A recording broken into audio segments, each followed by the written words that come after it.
Ça fait maintenant 2 ans que je médite. Aujourd'hui, dans cette vidéo, je te parle de mon expérience avec la méditation. J'ai commencé en mars 2020 et je me suis dit que c'est le bon moment pour faire cette vidéo. Salut, si tu ne me connais pas, moi c'est Sébastien et sur cette chaîne, je te parle d'efficacité et d'outils pour progresser au quotidien. Pourquoi je me suis mis à la méditation?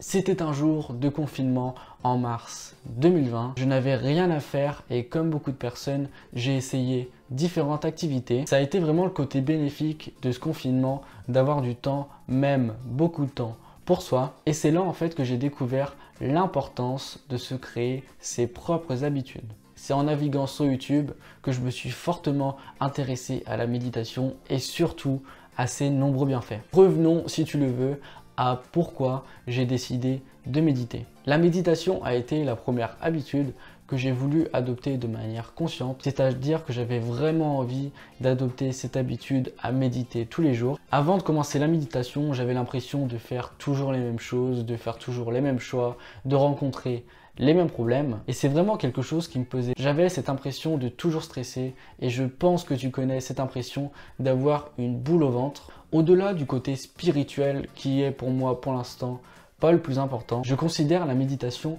comme un exercice d'entraînement mental. Il y a beaucoup de militaires, beaucoup de sportifs de haut niveau et beaucoup d'entrepreneurs qui utilisent la méditation tous les jours parce que la méditation apporte de nombreux bienfaits. On a beau entraîner notre corps avec le sport, entraîner notre réflexion à l'école, mais on n'apprend pas à se préparer mentalement pour sa journée de la meilleure des façons ou s'apaiser tout simplement. Mes premiers essais avec la méditation. J'avais énormément de préjugés sur la méditation.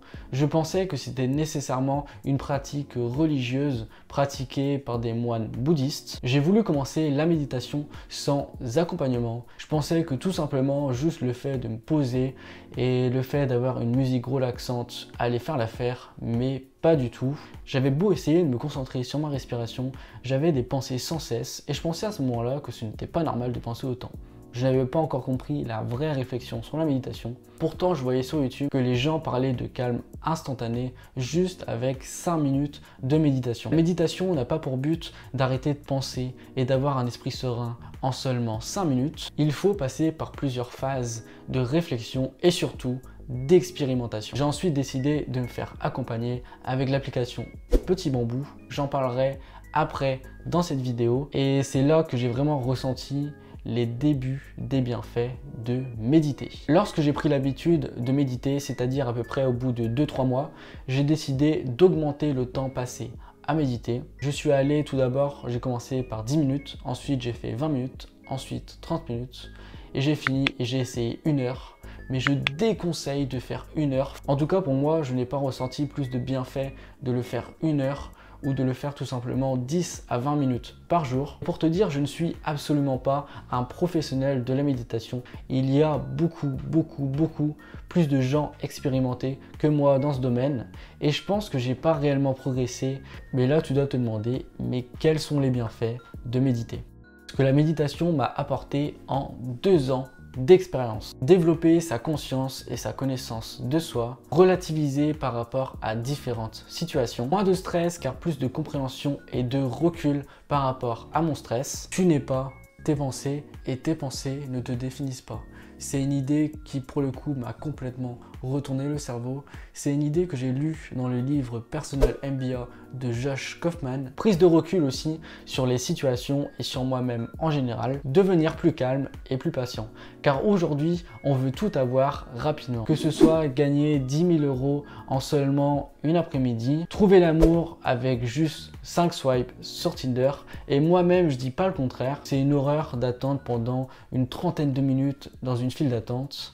Mais c'est vrai que la méditation m'a permis d'être plus patient. Et le principal bienfait que je n'ai toujours pas parlé, c'est d'être dans le moment présent. Mes conseils pour commencer à méditer et faire le moins d'erreurs, même si bien sûr dans la méditation, il n'y a pas forcément d'erreurs à effectuer parce que c'est pas tout simplement un objectif, je sais pas, de faire 1 heure, 2 heures, 3 heures de méditation.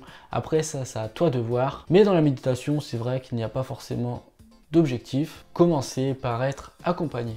Comme je te l'ai dit en début de vidéo, lorsque j'ai commencé, je n'ai pas voulu être accompagné, c'est-à-dire regarder des vidéos sur YouTube, télécharger l'application Petit Bambou. L'application Petit Bambou, c'est tout simplement une application pour apprendre à méditer.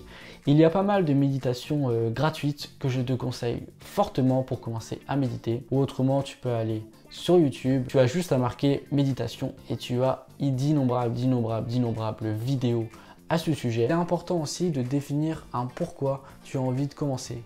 Même si tous les bienfaits que je t'ai cités te donnent sans doute envie de méditer, parce que le fait d'avoir un pourquoi et de le marquer, ça permet tout simplement de se rappeler pourquoi tu vas méditer, parce que tu n'auras pas forcément tous les jours l'envie de méditer et ça va forcément te rappeler tous les bienfaits de méditer et pourquoi tu as envie de commencer à méditer. Comme je te l'ai dit, à un moment, j'ai essayé de faire 1 heure de méditation, mais j'ai pas ressenti plus de bienfaits de faire 1 heure de méditation plutôt que 20 minutes. Et c'est pour ça que le plus important, et si tu as envie de transformer ça en habitude, c'est de le faire tous les jours, peu importe le temps que tu y mets. Moi, j'ai commencé tout d'abord par 5 minutes, ensuite j'ai fait 10 minutes, et après tu peux augmenter petit à petit. Et aussi, pour transformer ça en habitude, je te conseille tout d'abord d'adopter un moment précis dans ta journée pour méditer. Première activité que je réalise, c'est la méditation. Et maintenant, c'est devenu une habitude que dès que je me lève, je commence à méditer. Durant ces 2 années,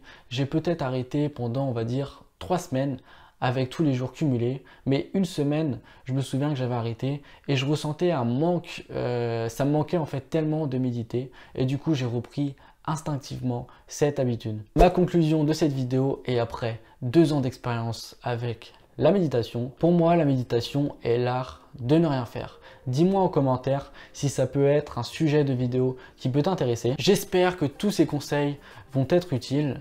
Je vous remercie pour le temps que vous m'avez accordé et on se retrouve très prochainement pour une nouvelle vidéo. Allez, salut!